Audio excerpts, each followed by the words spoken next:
Halo, selamat datang di channel Ilyas TV yang selalu memberikan informasi menarik dan unik seputar dunia. Kali ini kami akan membahas tentang fenomena alam yang sangat mengagumkan, yaitu alasan kenapa air Atlantik dan Pasifik tidak menyatu di Teluk Alaska. Teluk Alaska adalah sebuah teluk yang berada di antara dua negara, yaitu Amerika Serikat dan Kanada.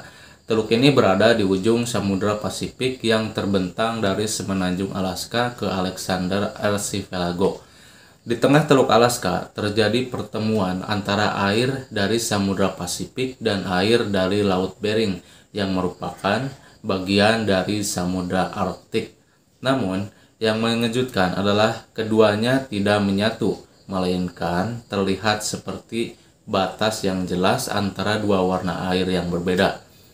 Fenomena ini pertama kali diketahui oleh publik ketika seorang fotografer bernama Ken Smith mengunggah foto pemandangan tersebut di Flickr pada tahun 2007. Foto itu kemudian menjadi viral dan banyak orang bertanya-tanya apa penyebabnya. Ternyata ada beberapa alasan ilmiah yang menjelaskan mengapa air Atlantik dan Pasifik tidak menyatu di Teluk Alaska. Berikut ini adalah 5 alasan utamanya.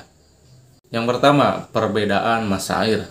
Air dari Samudra Pasifik memiliki massa jenis yang lebih tinggi daripada air dari Laut Bering karena kadar garam dan suhu yang berbeda.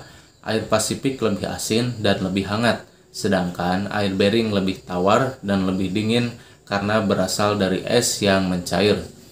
Perbedaan massa jenis ini membuat keduanya sulit bercampur. Yang kedua, perbedaan arus laut. Arus laut adalah gerakan air laut secara horizontal yang dipengaruhi oleh angin, gravitasi, rotasi bumi, dan bentuk pantai. Di Teluk Alaska, arus laut dari Samudra Pasifik dan Laut Bering bergerak ke arah yang berlawanan, sehingga membuat keduanya tidak saling bertemu. Yang ketiga, perbedaan warna air. Warna air laut dipengaruhi oleh banyak faktor seperti kedalaman, kandungan zat terlarut, partikel tersuspensi, plankton, sinar matahari, dan pantulan langit. Di Teluk Alaska, warna air dari Samudra Pasifik cenderung lebih biru karena lebih dalam dan lebih jernih, sedangkan warna air dari Laut Bering cenderung lebih hijau karena lebih dangkal dan lebih keruh. Yang keempat, perbedaan ekosistem laut.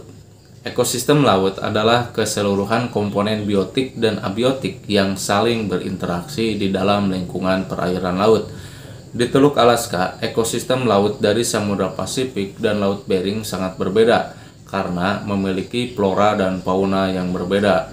Misalnya, di Samudra Pasifik hidup ikan salmon dan paus pembunuh, sedangkan di Laut Bering hidup ikan kod dan anjing laut. 5. Perbedaan polusi laut. Polusi laut adalah pencemaran air laut oleh zat-zat berbahaya yang berasal dari aktivitas manusia atau alam. Di Teluk Alaska, polusi laut dari Samudra Pasifik dan Laut Bering juga berbeda tingkatannya. Air Pasifik cenderung lebih tercemar oleh limbah industri dan pertanian dari daratan Amerika dan Kanada. Sedangkan air Bering cenderung lebih bersih karena jauh dari sumber polusi. Itulah 5 alasan ilmiah mengapa air Atlantik dan Pasifik tidak menyatu di Teluk Alaska. Fenomena ini memang sangat menakjubkan dan menunjukkan keajaiban alam yang patut kita syukuri dan jaga. Semoga video ini bermanfaat dan menambah wawasan kita ya. Jangan lupa untuk like, comment, share, dan subscribe video ini. Semoga bisa bermanfaat untuk kita semua. Sampai jumpa di video selanjutnya.